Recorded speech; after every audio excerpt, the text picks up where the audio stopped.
Hello and welcome to another edition of Insight, the Greater Cleveland Partnership's feature that focuses upon issues of importance to the Greater Cleveland business community. I'm Steve Leutner, and joining me today is Marty McCann, Senior Vice President of Advocacy for the Greater Cleveland Partnership. Hi, Marty. Hi, Steve.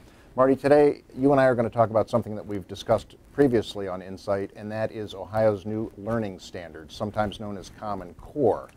Can you give us an update? What's going on with these standards in Columbus right now? Late last year, there were hearings on House Bill 237, which was a Common Core repeal bill.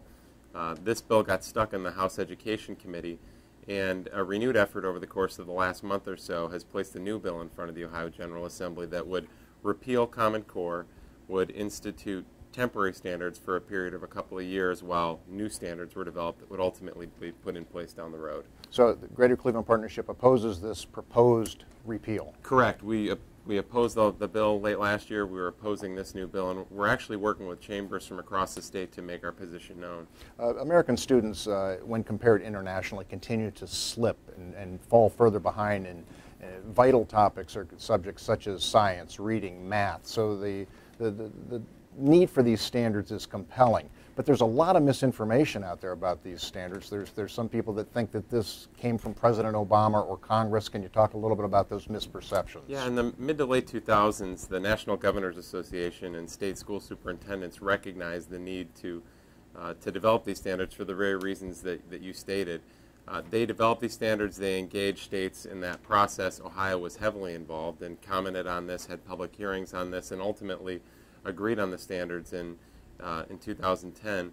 The federal government came on later and encouraged their adoption by other states, but these were really formed by states. And Common Core does not dictate the curriculum. They leave that up to the professionals, the school districts in terms of implementation. Is that right? Correct. The standards are what we expect our kids to learn at different grade levels. The curriculum is locally determined, and that is how you get there, sort of what the lesson plans are and what textbooks are going to be used, and the plan to really make sure our kids can get to those standards that are developed.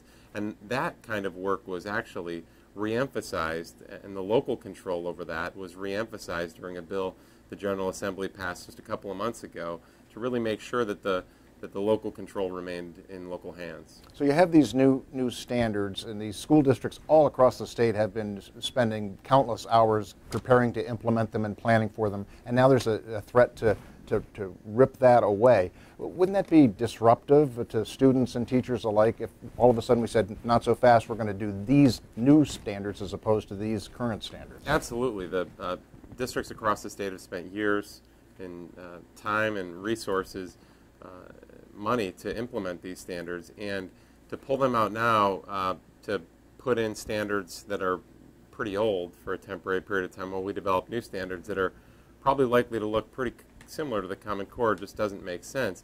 A state legislator recently mentioned that for a high schooler entering 9th grade right now, they would experience 3 different sets of standards during their high school time. That just doesn't make sense. For GCP, it's a workforce issue. I mean, our next workforce is the folks that are in school right now, and we need to make sure that we're competitive. And if other states are implementing higher standards or better standards than ours, and we lower our bar, that does not position us well for the workforce of the future. This repeal would be disruptive for sure. And there's nothing more precious than education, I think, arguably, in the state of Ohio in terms of important issues right now. Agreed. So the Greater Cleveland Partnership will continue to monitor and watch this in the weeks and months ahead and stay on top of it. And thanks very much, Marty. Thanks, Steve. And thanks for watching another edition of Insight. In the months ahead, we'll be examining more issues of importance to the Greater Cleveland business community.